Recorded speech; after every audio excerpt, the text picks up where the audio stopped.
Hi, നമ്മളുടെ ഈ channel നിങ്ങൾ ആദ്യമായിട്ടാണ് കാണുന്നതെങ്കിൽ അല്ലെങ്കിൽ സബ് ചെയ്യാതെയാണ് കാണുന്നതെങ്കിൽ ഒന്ന് സബ് ചെയ്തേക്കുക. ലൈക്ക്, ഷെയർ, കമന്റ്സ് മറക്കരുത്. കളങ്കാവൽ എന്ന സിനിമ 8 ദിവസം തിയേറ്ററുകളിൽ പിന്നിട്ടിരിക്കുകയാണ്. 7 ദിവസത്തെ കൃത്യമായിട്ടുള്ള കണക്കുകൾ ഇപ്പോൾ പുറത്തു വന്നിരിക്കുന്നു. വേൾഡ് വൈഡ് കളക്ഷനായിട്ട് 7 ദിവസം കൊണ്ട് കളങ്കാവൽ എന്ന സിനിമയ്ക്ക് വന്നിരിക്കുന്നത് 62,98,00,000 രൂപയാണ്. തീർച്ചയായും വലിയൊരു കളക്ഷൻ എന്ന് തന്നെ പറയേണ്ടി വരും.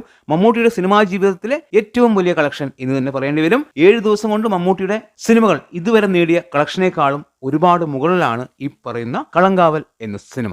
7 ദിവസം കൊണ്ട് സിനിമ നേടിയത് 62,98,00,000 രൂപ. തീർച്ചയായും 8ാം ദിവസമായ ഇന്നലെയും 4 കോടിയോളം കളക്ഷൻ നേടിയിട്ടുണ്ടാവും എന്നുള്ളത് തന്നെയാണ് മനസ്സിലാക്കാൻ സാധിക്കുന്നത്. അങ്ങനെയാണെങ്കിൽ 66 കോടിക്ക് മുകളിൽ സിനിമ നേടിയിട്ടുണ്ടാവും. ഈ വീക്കെൻഡോടുകൂടി സിനിമ 75 കോടിയിലേക്ക് എത്തും എന്നുള്ളത് തന്നെയാണ്. എന്തായാലും സിനിമ വലിയ വിജയമാണ്. കാത്തിരിക്കാം സിനിമ ഫൈനൽ കളക്ഷനായി എത്ര നേടും എന്നറിയാൻ. കളങ്കാവലിനോടൊപ്പം റിലീസ് ചെയ്ത ഹിന്ദി ചിത്രമായ ദുരന്തർ എന്ന സിനിമ വമ്പൻ കളക്ഷനാണ് നേടുന്നത്. ആദ്യ ആഴ്ച പിന്നിടുമ്പോൾ സിനിമ കളക്ഷനായി 325 കോടിയോളമാണ് നേടിയെടുത്തത്. ഈ വീക്കെൻഡ് കഴിയുന്നതോടുകൂടി സിനിമ 450 കോടിക്കടുത്ത് നേടിയെടുക്കും എന്നുള്ളത് തന്നെയാണ്. സിനിമ വലിയ വിജയമാണ്. അതുപോലെ തന്നെ ഇന്നലെ റിലീസ് ചെയ്ത അഖണ്ഡ 2 സിനിമയ്ക്കും മികച്ച കളക്ഷനാണ് വന്നുകൊണ്ടിരിക്കുന്നത്.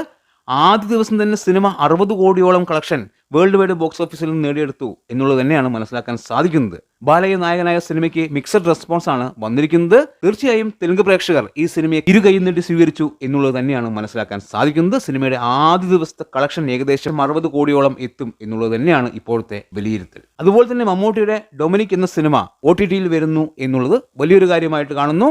ഇതുവരെ OTT എടുത്തില്ല എന്നുള്ളതായിരുന്നു സിനിമയെക്കുറിച്ചുള്ള ഒരു സംസാരം. പക്ഷേ C5 ഇപ്പോൾ എടുത്തിരിക്കുന്നു. സിനിമ അടുത്ത ആഴ്ച OTT-യിൽ നമുക്ക് കാണാൻ സാധിക്കും എന്നുള്ളത് തന്നെയാണ് ഇപ്പോൾ നമുക്ക് മനസ്സിലാക്കാൻ പറ്റുന്നത്. അപ്പോൾ എന്താണ് നിങ്ങളുടെ അഭിപ്രായം എന്ന് കമന്റ് ബോക്സിൽ കമന്റ് ചെയ്യുക. വീഡിയോ ഇഷ്ടമായാൽ ചാനൽ സബ്സ്ക്രൈബ് ചെയ്യുക. പുതിയൊരു വീഡിയോയുമായി കാണുന്നവരെ ബൈ.